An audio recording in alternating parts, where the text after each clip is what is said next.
Good day, everybody. My name is Philip Cox. I'm a board member with the Canadian Association of International Development Professionals, or CAIDP. Welcome to this webinar, Getting on Board with UN Sustainable Development Goals, an update of SDG implementation and mobilization in Canada. Our session today is part of a series that we're doing that leads up to our CAIDP Fall Conference in October. More on that in a second. A few words about our association. CAIDP is an organization managed and operated by volunteers representing many in the international development community in Canada. Our members, consultants, academics, project managers, volunteers, work around the world providing expertise and services to a wide range of donors and clients. We're seen by Global Affairs Canada as an important partner to the development community. Members of CAIDP receive many benefits, some of which are posted on the slide. Along with these benefits is the critical role we play in providing networking opportunities for our members. So in that regard, a word about our conference. It's on October 7th and 8th. And I'd like to invite you to attend and be part of an ongoing dialogue on critical development issues such as financing and the Sustainable Development Goals. I'm pleased to share with you that you can still benefit from the early bird rates to the conference. The early bird is open until September 7th, so you've got 24 hours to check on the conference website for details. And one detail is key. Look and see about the discount option that includes CAIDP membership with the conference package. CAIDP is a community of like-minded development professionals who are striving for a better future. And if you'd like to be part of this volunteer community, please do become a member. So on that note, I'd like to introduce Fraser Riley-King, whom I've had the pleasure of meeting over email and in person over the years. And I'm very much looking forward to meeting him at the CAIDP conference. So over to Fraser to introduce the webinar and other panelists. Fraser? Thanks very much, Phil. So as Phil said, my name is Fraser Riley-King. I've been working on the SDGs for a number of years now, before they were even SDGs, along with many of you as well, I'm sure. Initially, that was in my capacity working at the Canadian Council for International Cooperation. And since February, I've been an analyst on policy and strategy here at the International Development Research Center. But really, I think it's through my interest in the SDGs that I've been invited to be a moderator. So thank you to CAIDP for that. We're also joined by JP Brevoort, a Vice President with Community Foundations of Canada, and Shannon Kindernay, who is the Director of Research Policy and Practice at the Canadian Council for International Cooperation. And they're going to provide their perspectives on the SDGs. They've also been working on these for a number of years. Just thought I'd give you a brief overview of the panel and what we're planning on doing. So we're going to start off with a survey just to get a sense of people's level of awareness around the SDGs. Then we're going to have a bit of context setting, and then there'll be some short discussions and interactions with our two panelists who are going to share their perspectives on both where we're at, implementation process to date, and what things look like from a Canadian perspective. And then we'll open it up to questions from you who are listening in. I'm going to try and keep us on time as well, but perhaps just to get started, as part of your registration, we had about 67 people who registered for this, and 85% of the participants indicated that they were working on at least one of these SDGs. The top goals were, perhaps not surprisingly, gender equality, decent work, climate action, quality education, and partnerships to achieve the goal. So we have not quite as many people on the call, so I'm interested to know, for those of you who are on the call, if you can just now maybe vote to give everyone a sense of what you're working on for those who are participating. Okay, here you go. So it looks like, I think what I'm interpreting is that most of the people now on the call are focused quite a bit on climate action, education, and partnerships. So that's good to see. This may come out in the discussion as well, but I'm interested to know, looking ahead, whether people are still just focusing on one goal or whether they start to think about the connections between the goals. So we'll jump into the next one, and this is just to give us a sense of your awareness of a range of different developments that have occurred since 2005. So I'm just curious to know whether people have heard of any of these things. The audit that Canada conducted on the SDGs back in 2017, Alliance 2030, a new network of organizations, multi-stakeholder network of organizations, the SDG Blueprint, and the International Institute for Sustainable Development.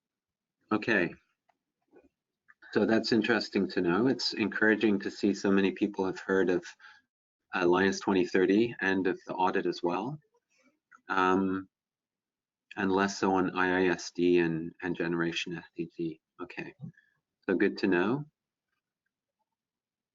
And then the next set. So progressing national SDGs implementation, that's a report that's been produced, and Shannon will be talking about that a little bit more. The SDG unit, SDSN, and Towards Canada 2030. Okay, that's awesome. So many people have heard of progressing national SDGs implementation, SDSN, and the right view on Towards Canada's 2030 agenda. Okay, so I'm going to now just jump in briefly to set some context. Apologies, it seems like there's a good level of awareness around a lot of these issues, but just to make sure everyone's up to speed, I'm going to provide a little bit of background. So SDGs were a long process in the work. I think the UN started thinking about these as of 2012, really as a follow-on, an important segue from Rio Plus 20, the conference on environment and development. As you know, 4 years ago, September 2015, the UN adopted 17 Sustainable Development Goals.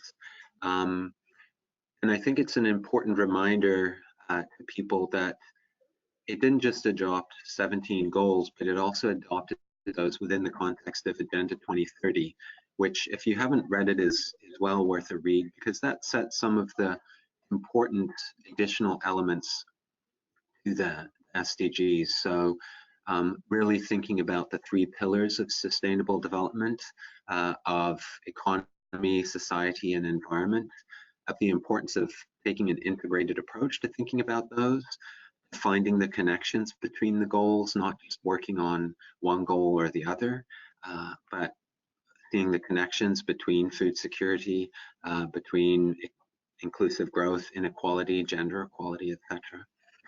A shift away from just trying to reduce by half the number of people living in extreme hunger or poverty, but leaving no one behind. So real focus on those who have to date been excluded. This is also an agenda not just for governments and between governments, but for all actors. So that includes consultants, civil society, academia, government, private sector. There's a role, citizens, there's a role for everyone to play. So that's an important element, I think, when we're thinking about the Sustainable Development Goals. The UN also set up a process through the high-level political forum that actually predated the adoption of the SDGs. So it was actually intended as a follow-up to Rio, but it's now been integrated within the SDG process to review progress, and governments through voluntary national reviews submit reports. I think they're required to do at least 2 between 2015 and 2030 on their progress. Canada submitted one last year. We're at a point where some countries have already submitted their second, and I think others are even thinking about doing a third. HLPF, high-level political forum, we've seen evolve a fair bit over time, and I think they're really trying to shift it from a process where governments grandstand and talk about all the great things they're doing to an opportunity to really think through how they can share their experience with different governments and how they can improve the process, how they can learn, etc. We also have within the process a summit that takes place every 4 years that's a little bit more of a review and reform of the actual goals, the indicators, the HLPF itself. And that summit is taking place a couple weeks from now, where it's supposed to be at the head of state level, where people will be discussing the SDGs and Agenda 2030. Canada's been actively involved since then. As many of you will know, they've set up an SDG unit housed at Employment and Social Development Canada, whose purpose is to both try and coordinate between different government departments. So again, this is a whole of government agenda and a whole of Canada agenda. So they're trying to facilitate some of that coordination, including between federal government departments, provinces, Indigenous authorities, municipalities, etc. But they're also providing support to groups to try and move forward their agenda for an approach to the SDGs in Canada. And one of the last items in that poll was just around a national strategy that has been a provisional strategy that has been adopted by the government back in June for thinking through how to implement the SDGs. So that for me is the context of a little bit what's happening at the international level, what's happening in Canada. I'm going to turn over now to the first panelist, Shannon Kindernay. She's been working a lot, and maybe you want to talk about the report Progressing National SDGs Implementation. She's been focusing a lot on the international context and the state of play in terms of SDG implementation. So, Shannon, where are we? How are governments doing in terms of implementing the SDGs? Great, thank you, Fraser, and thank you to CAIDP for the invitation to participate in this webinar today. So for the last several years, CCIC has been a part of a group of global stakeholders that have been reviewing the voluntary national review reports through the Progressing National SDGs Implementation Series. And more recently, we've further broadened this work to produce a series of good practice in 2030 agenda implementation that included sort of further validating what are some of the good practices in terms of how governments are really taking forward this initiative. And in that context, we've really had an opportunity to look at what countries are doing in terms of putting the building blocks in place for this agenda. And what we've really found, in reviewing the voluntary national review reports is that the policies are there. Countries have developed their policy frameworks. They've established institutional mechanisms, whether that's sort of governance mechanisms, whether they're steering committees or working groups and so on.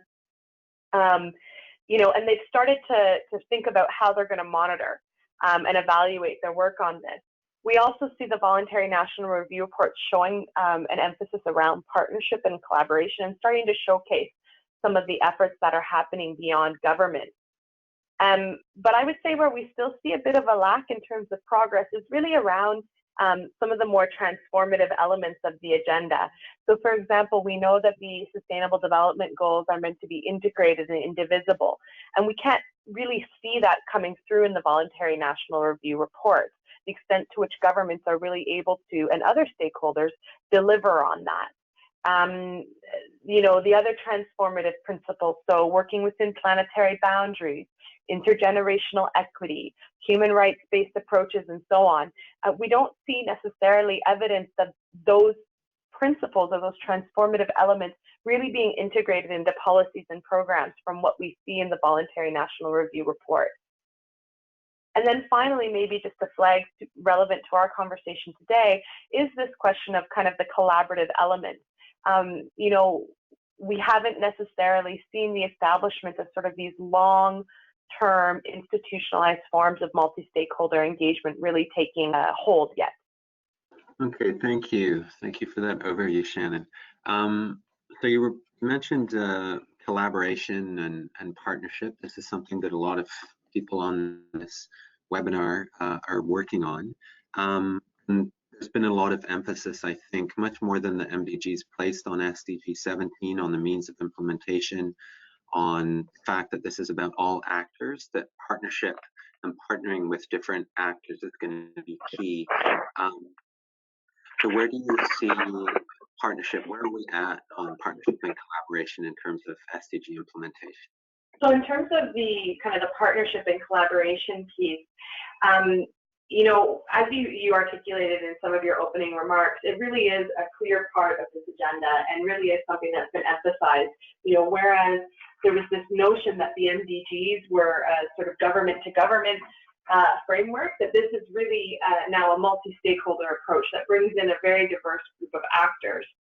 And in that, what we see is that the inclusion of non-state actors, whether it's private sector, civil society, academia, local governments, and so on, we see that the inclusion of those non-state actors in the formal governance mechanisms for the implementation of this agenda appears to be an emerging trend. It appears to be something that governments are taking seriously, and they're increasingly including non-state actors, whether it's in commissions or councils or whatever the case may be, but they're mechanisms to sort of implement this agenda. But that said, and as I alluded to earlier, institutionalized longer-term stakeholder engagement seems to be something that has yet to emerge. And what I'm talking about there is spaces for collaboration with a wider cross-section of stakeholders and for engagement with a wider cross-section of stakeholders, recognizing that these governance mechanisms may only include one or two representatives from civil society or the private sector or whatever the case may be. And the other sort of element I wanted to showcase is just around the partnerships themselves and the role of these stakeholders. And the VNRs are increasingly improving their reporting when they talk about the roles of these different stakeholders. And so on your screen, you can see some of the more prominently showcased elements. So for example, specific projects that civil society is implementing, awareness raising efforts that different stakeholders are carrying out, you know, the role of academia, particularly being highlighted in terms of sort of expert analysis, or universities and colleges that are making an institutional commitment to this agenda. With the private sector, there's been a number of initiatives around sort of specific projects or commitments that companies are making, research on the role of the private sector, the UN Global Compact Network playing a really prominent role, or showcased quite prominently in this context. And then maybe just to sort of end on that is just to recognize that there continues to be this ongoing challenge. And one of them is around awareness and just getting a broad cross-section of stakeholders to really know about this agenda. And VNR reports continuously refer to the need for awareness raising as an ongoing activity throughout the implementation of this agenda. Okay, thank you. You mentioned that, you know, I mean, this has been my experience as well at AHLPF, is that a lot of governments talk about the importance of multi-stakeholder engagement, and we've seen it a little bit in the VNRs, but there aren't necessarily examples of how they're doing it. From the research that you've done, are there good examples of what countries are doing to try and move towards multi-stakeholder engagement, both in terms of policy and programs? Who are the key actors? Yeah, so, you know, one of the things that we've done in our analysis of multi-stakeholder engagement was actually to come up with what are some of the principles for effective multi-stakeholder engagement, and what might that look like in terms of actual practices and examples from countries. And on your screen, you can see the sort of 5 principles that we've identified, and with a very short note of what that actually means. And maybe just to make those more clear to folks, I'll give a couple of examples for each one of where we see governments and stakeholders maybe moving forward in terms of good practice around multi-stakeholder engagement. So in terms of timely, the big challenge here that we often hear, particularly in the VNR processes, but is actually that these consultations, that the engagement moments, there's not enough time to actually effectively engage. There's, you know, the schedules are short. There isn't necessarily clarity on when you can engage and how. And in our work, we found examples in Colombia and Uganda where they had actually prepared a plan that articulated, when engagement was going to occur, and made that evident to stakeholders so they could prepare themselves to appropriately engage. Open and inclusive engagement, it really links into the concept of leaving no one behind in this agenda, and really ensuring that efforts are taken to not just make it so that different stakeholders can engage, but recognizing the constraints that they may have to engagement and addressing that. So for example, in Ireland, at their annual meeting, they actually have a moment where they look around the room and they say, okay, who's not here? And what do we need to do to make sure they're here in the future? In Germany, for example, the consultations happened across the country to be more accessible for people living in more remote locations. In terms of transparency, we saw the example in Cameroon where the government worked with civil society organizations to actually develop a charter and a framework that would, be clear on when they would engage and how they would engage.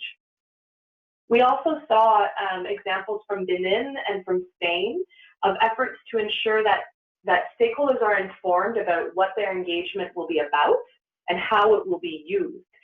So for example, in Spain, they had a group that comes together and they organize stakeholders ahead of events and after events, so that it's clear what the engagement is about, so that, to maximize the effectiveness of the engagement moment, as well as, know how that information is being used in the follow-up. And then finally, in terms of the iterative approach, this is what I'm talking about in terms of these sort of institutional opportunities for ongoing engagement, and not just having kind of one-off engagement out of DNR process or in developing national priorities, but really having a continuous and ongoing conversation. And in that, we saw the example of Finland that's really broadened their commission, that they have their governance structures to include various subgroups and stakeholders in a much broader way as a means to ensure more kind of collective input. And then maybe just the final thing I'd like to flag are some of the good practices we saw in terms of the actual partnership. So engagement is one incredibly important element of this agenda, but it also fits within a broader, what I like to think of as the partnership enabling environment. The government leadership to partner on this agenda, legal and regulatory frameworks that make it possible to partner on this agenda. And so when we look at that, we saw a number of examples, and maybe just to highlight one, like Bhutan, for example, their national policy talks about, what they call the kind of 3 C's, so coordination, consolidation, and cooperation, and articulate, what the plan is to actually embody this whole of society approach for the 2030 agenda. And so you need this enabling environment, but the other good practice is creating that space for collaboration. And that can be online and offline. And there's a number of examples on your screen of where countries have sort of developed these spaces, often with leadership by non-state actors, with private sector, civil society, and others working to create these spaces. Alliance 2030, of course, is an example for Canada. But creating these spaces for collaboration and knowledge sharing and so on to occur. And then finally is actual direct support for partnership. And frankly, this is something we see as a huge gap when we look across the DNRs and what countries are doing. And Canada is unique, actually, in having a funding unit that provides funds for activities and initiatives. I'm going to move on to JP. We have a sense from Shannon, one of the things that some countries are starting to do is think about engaging a range of different actors. Canada made some efforts in its voluntary national review to try and present a bit more of a whole of Canada approach. I think they're trying to do that through the SDGs. Can you give me a better sense of what you're seeing from your vantage point happening in the Canadian context on this front? And maybe you just want to start by talking a little bit about your community foundations lens and then the broader Canadian context. Sure, thanks so much, Fraser. So again, as Fraser mentioned, my name is JP. I'm on the staff team at an organization called Community Foundations of Canada, formerly very involved in the international development sector. And just want to start by sharing my appreciation alongside Shannon for the opportunity to join today's conversation. So yeah, Fraser, I think to respond to your question, I'll start with Community Foundations of Canada and some of the trends we've been seeing with respect to Canadian philanthropy. but we'll just try to touch on that very briefly to kind of articulate a little bit about the momentum we've been seeing in the context of our own sector, and then we'll broaden out to share a little bit about some of the observations we've had about domestic engagement and community engagement in the context of the SDGs in Canada. So really quickly at a high level, Community Foundations of Canada is a national network that represents 191 community foundations across the country. And these are public place-based foundations that are really built on the idea that local community members are best situated to identify, to define, and to advance solutions to some of the issues that are being grappled with in their communities. Today, as a national network, we reach into over 90% of Canadian communities, and really we're actively engaged in a host of activities that are meant to advance community-driven outcomes. This looks like everything from helping to strengthen the infrastructure around community data in Canada to delivering over $300 million annually in grants to Canadian charities, to thinking about and advancing outcomes around responsible and impact investing, public policy and advocacy, convening, etc. Now, as a national network that represents 191 community foundations, we're also part of a growing global network of close to 1,900 community foundations around the world that really are built around the same idea of community leadership being central to advancing community level outcomes. And it was really through our engagement with our global counterparts that Community Foundations of Canada in 2016 really started to think deeply about the extent to which the SDGs might be showing up in a community context in Canada, and the ways in which they might help us advance work that matters both to Canadians, but also work that matters in communities around the world. I'll share a couple of key milestones in, I guess, our trajectory or our thinking around the SDGs, just to kind of show the pace at which things have changed with respect to philanthropy in Canada. I mentioned the kind of global network of community foundations, and in 2016 in Johannesburg was one of the first moments in which we as a global network came together to talk about some of the shared opportunities that we had.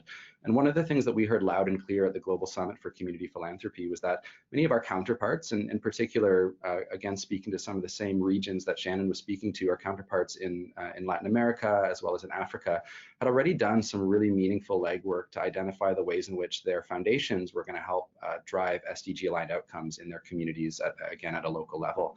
And so for us, this was a really clear signal that if we were going to start fostering greater cooperation as philanthropic organizations at a global level, the idea that there might be this shared language and this shared measurement framework was highly compelling. Shortly after that summit wrapped up, we brought the conversation back to Canadian communities, and alongside a number of partners, including the Canadian Council for International Cooperation, IDRC, and many from both the international development sector, as well as the philanthropic sector, civil society, etc., hosted what we call the National Conversation Series on Canada and the SDGs. And this was both a series of in-person events that went across the country, as well as online engagement.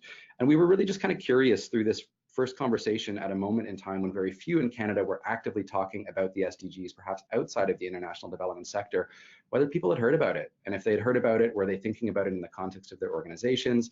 Were they starting to think about the data implications of adopting the SDGs as a framework? And I'll speak a little bit more in a moment to what we learned from that roadshow, but it was a kind of a clear signal that that there really was this momentum in Canada, and that this was something that we needed to be thinking about meaningfully with respect to our own work. Lastly, in 2018, we hosted, with the SDGs as a framework, the first ever North American Community Foundation Summit. And this brought together foundations, an equal number of foundations from Canada, the United States, and Mexico, to Mexico City, to talk about how we might better advance the SDGs via philanthropy at a continental level as Mexico, Canada, and the US. And it resulted in a declaration of action around the SDGs that community foundations in all three countries signed on to. And so this was really the moment where at CFC we adopted formally the SDGs as our kind of primary framework. We have since then seen community foundations in communities large and small, east, west, north, south, across Canada, really think about different ways in which the SDGs might help advance their work. And I'll speak really quickly to just a few of them, because again, I think there's a lot of momentum happening, and not just from usual suspects, but in small rural communities, for example, across the country. Community foundations, as I mentioned, play a role in helping to kind of surface and collate data and information and perspectives about their communities. And one of the vehicles they use to do that is called vital signs. There are now over 100 communities around the world that are leveraging this mechanism called vital signs to help surface the issues that matter most at a community level. And we've seen a lot of momentum around community foundations starting to align their data at a community level to the SDGs. Here's just a quick look at a recent report that came out in Victoria. And we've been thoughtful as a result to work alongside partners over the last year or two, including IISD, including StatsCan and others, to really help build out this community data infrastructure so that communities really do have the information they need to understand at a local level, and not just in Canada's larger urban centers, how we're doing. We've seen foundations also fully align their strategies around the SDGs. An example here on the screen is Fondation du Grand Montréal, who's been thoughtful over the last number of years at looking at what a deeply strategic approach to advancing the SDGs in Montreal might look like. And then adversely, how, or I guess from that, how that affects their granting priorities, the ways in which they're convening impact investing, et cetera. We've seen this in London, we've seen this in Victoria. And so there are, again, some really great examples of what strategic alignment looks like around the SDGs. We've seen the SDGs as a really helpful tool to host community conversations and to help build new partnerships. This is a photo that was taken last year as part of Together Alberta at a community conversation that was co-hosted by the Community Foundation of Northwestern Alberta and the Alberta Council for Global Cooperation. And again, exciting to see the SDGs as a shared framework that's brought together community and international development sectors in the context of Alberta, and some really deep and robust conversations happening in small communities throughout the northern part of that province. And we've seen that take place in communities across the country over the last year or two. And there are, again, so many other ways in which the SDGs are showing up in our work. This year, as an example, during Global Goals Week, we're excited to be formally opening a new SDG hub in Ottawa that really builds on the infrastructure of the local impact hub to dedicate 16,000 square feet to host learning opportunities, collaboration, lab processes, events, again, dedicated in the capital to advancing the SDGs. So this is where we're at in the context of our work, and in many ways, the momentum that we've seen in the context of philanthropy really echoes or is in response to the momentum that we've been seeing in communities across the country, for whom the SDGs, and I'm still surprised at saying this, has really shown up and resonated. I'll show quickly just sort of two more slides to kind of paint that picture. And I spoke a few moments ago about this national conversation series on Canada and the SDGs, which took place in 2017 and the early part of 2018. And through that consultation process, again, we engaged primarily civil society organizations, but we did have good participation from private sector, academic institutions as well, and municipalities. And we did a little bit of polling work. And what was interesting through this, and surprising at a time when very few in the country were actively talking about the SDGs in the context of their institutions, was that 89% of the participants, both at our events and online, agreed that the SDGs were a useful framework to advancing their work. About 41% of those, 41% were domestic organizations, 54 working both domestically and internationally. Already 2/5 were collecting data linked to the SDGs, which was very surprising in 2017. And 94% of survey respondents felt that it was valuable or very valuable to continue the conversation and perhaps convene a network to help ensure that we were breaking down some of these silos.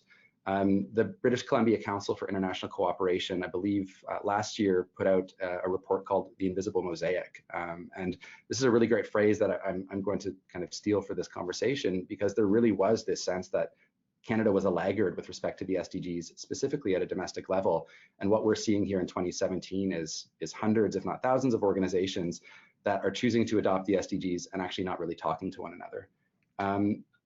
BCCIC has done some really great work alongside others to surface what that invisible mosaic actually looks like, and recently launched the SDG Movement Map for Canada. And I've got the URL up here on the screen. They've already identified over 11,500 organizations and communities truly across the country that are actively working with the SDGs as a framework. And so there's really been this incredible momentum, and we're seeing both domestic and internationally focused organizations aligning up around the goals. So that's, Fraser, to kind of respond to your question there, that's a bit of a picture as to what the kind of momentum or the state of play is at with respect to Canada's participation. Great, thanks, JP. Maybe to circle back to some of what Shannon raised. So she gave some emerging examples internationally around greater collaboration and partnership, multi-stakeholder engagement. Have you seen scenarios emerging in Canada? And I know that one of the listeners, Isabel Hatchet, wanted to know, is there an example of multi-stakeholder engagement in Canada or multiple? Along with this momentum and the visibility now of potentially 12,000 organizations that are aligning around the SDGs, there's been, I think, an increasing intentionality around really making sure that we are breaking down silos and building out some of these dedicated spaces for multi-sector collaboration and action. I'll speak to a couple of spaces, I think, first in which we're seeing this emerge, and then maybe just muse a little bit on what that opportunity space might look like for Canada's role in a global context. So first and foremost, again, I'll go back to that National Conversation Series, because there was a piece of data there that I shared that the majority of participants were at that point in 2017, early 2018, looking for those spaces. They were looking for ways to start to break down silos, to help learn from their global counterpart, to help figure out how to action the SDGs in partnerships with others in their communities. Again, at a time when very little was being said about Canada's role in advancing this agenda. And so one of the outcomes from this conversation series was the emergence of a new network or platform called Alliance 2030. And this is really meant to be a central space for organizations to connect about the SDGs, to showcase the work that their organizations are doing, to help post specific projects and needs, feature events, and again, all kind of disaggregated by what sector you're part of, what goals you're working on, what community you're activating these initiatives in.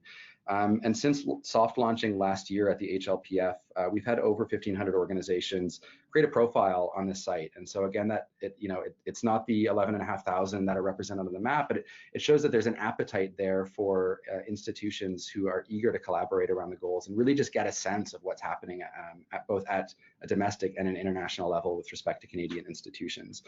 This is a site that continues to be in development, and it's one that's being co-stewarded by a number of organizations, both domestic and internationally focused organizations. And in the coming months, we're going to see a more robust resource section. So if you've got resources to share, please consider posting them on the site.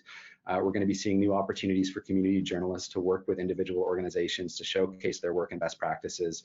And we've been working alongside IISD and others to build out a bit of a data hub. So at least at a very high level for organizations based here in Canada, people can check in on how we're doing as we move forward. So this is, again, a site that's in development, but it's one of the spaces that's emerged to create an opportunity for organizations to work across sectors to advance the SDGs. What's much more exciting than Alliance 2030, I think, is that this is taking place within networks across the country and across sectors. Many of these organizations have been a part of the thinking that's gone into Alliance 2030, but again, we've seen SDSN Canada help activate students and the academic community around the SDGs, the UN Global Compact engaging the private sector, the Impact Hub Network both in Canada and globally engaging social entrepreneurs, Volunteer Canada, the provincial councils have played an incredibly important role at building both a domestic and an international outlook on the SDGs, philanthropy and beyond. And so it's exciting to see all of these networks and the tens of thousands of organizations that they represent thinking about the SDGs in a meaningful way. And then, observationally, there's been a lot of intention in seeing these organizations actually start to create partnerships with one another and to break down some of the silos that have existed traditionally. So there is really an abundance of opportunity. There are a lot of networks that are doing great work around the SDGs, and this is really just a kind of a handful of those that we've seen emerge as kind of players in this space. And so when Fraser spoke earlier of a whole of society agenda and not just a government agenda, this is really starting to live out in a real sense in a Canadian context. Lastly, maybe just a quick reflection on what this means, what it means to have all of these organizations from different sectors thinking about the SDGs in a kind of a Canadian context and also in an international context, and what might be possible if we actually break down some of these silos. I'll quickly just put up the SDGs here, and I wanted to kind of share a couple of reflections on what we're starting to see emerge through some of these networks.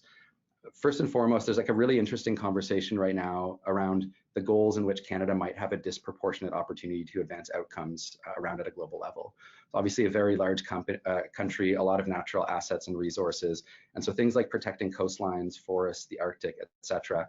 There's coalitions starting to think about this work and the extent to which Canada might play an outsized role at a global level simply by engaging Canadians and shifting policies around some of these opportunities.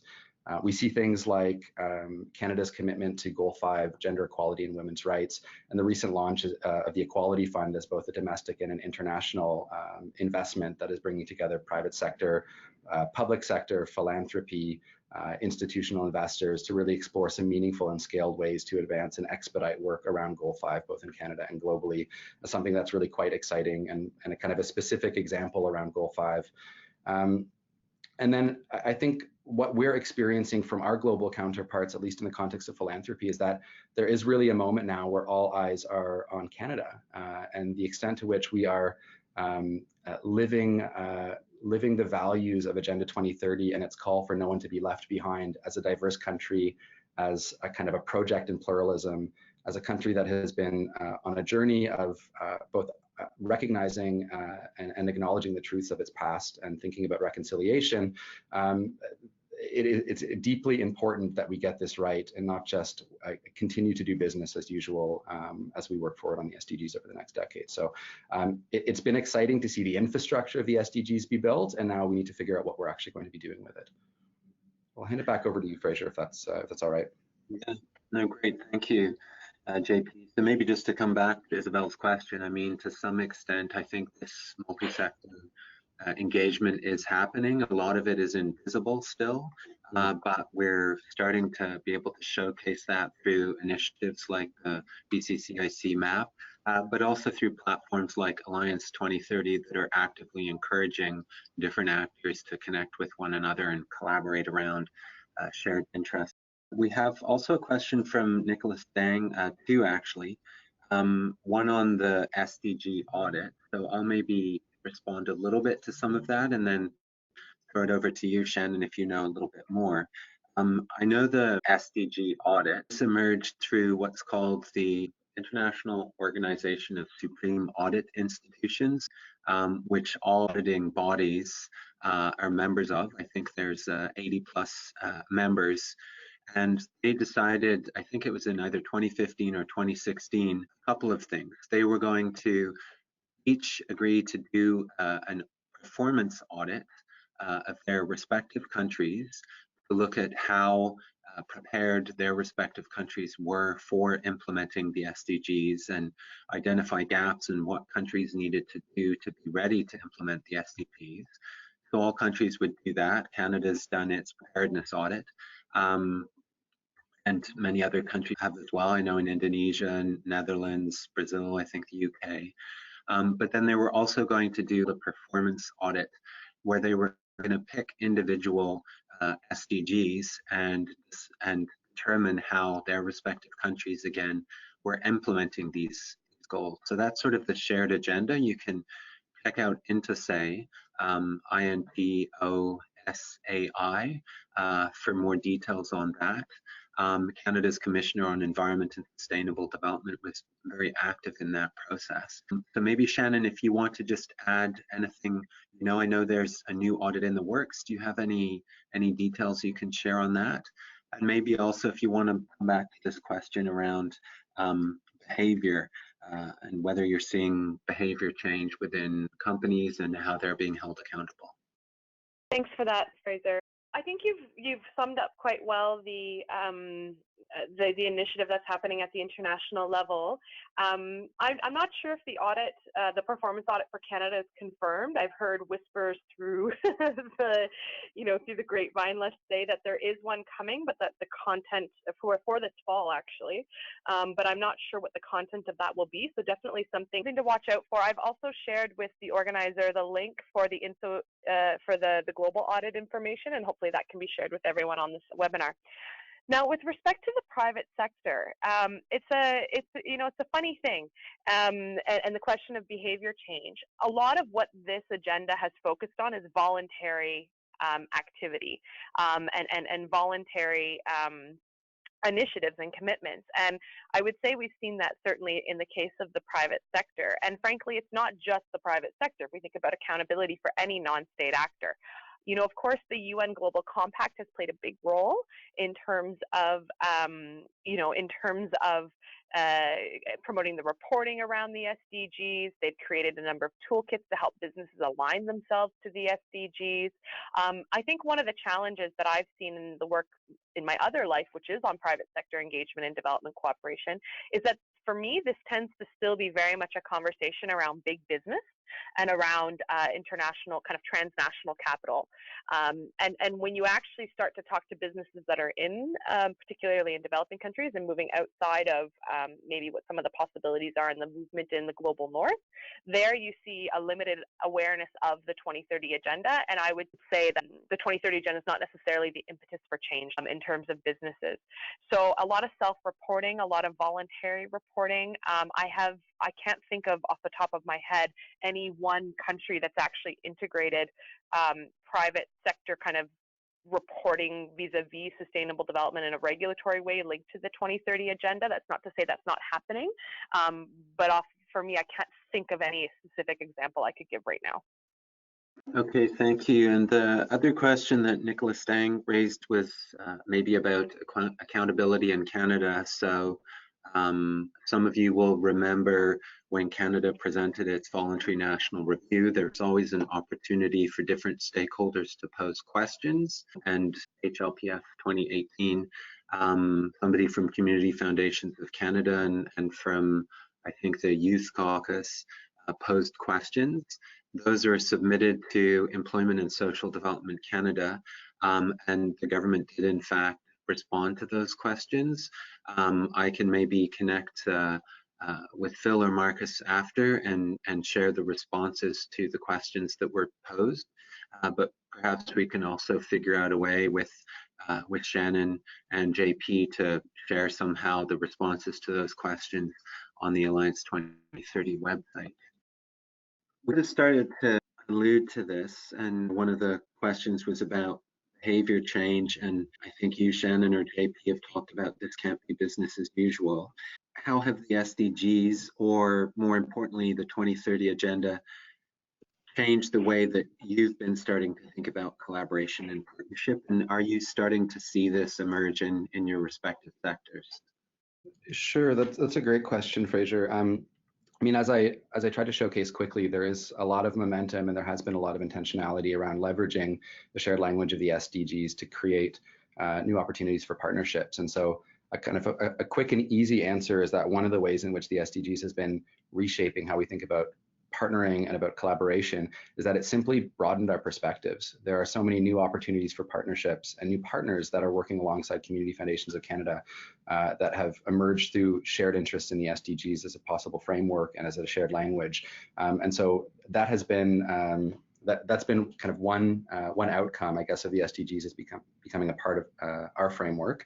But I think more importantly than that is, again, going back to this idea of no one being left behind. So again, it's not just about building more partnerships, but really evaluating how we're building partnerships with whom. And I guess I'd suggest in the context of both philanthropy and of the international development sector, how we show up in the context of the partnerships that we're building, recognizing the power that our sectors have had historically in discussions about change and possible futures. So we've been doing a lot of work in thinking about not only with whom we're partnering, but how we're partnering.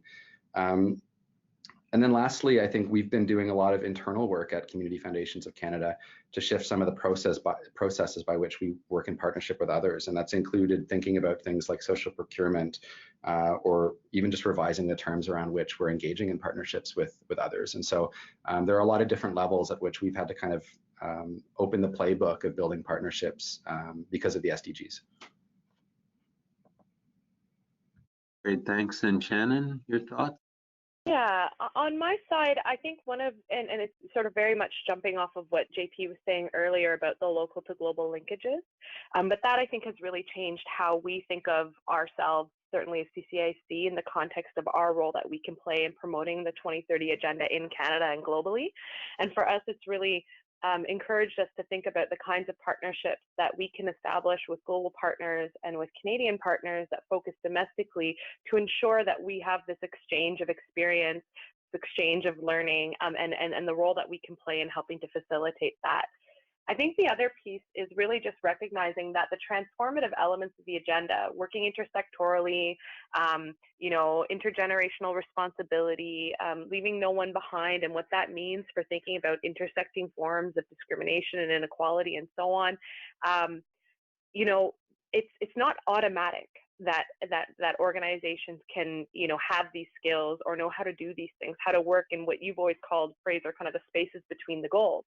And so, you know, for us, we see also, you know, the importance of thinking through and looking for the ways that we can help our members, but also the broader community, you know, take these kind of transformative elements of the agenda and integrate them into the work that they do.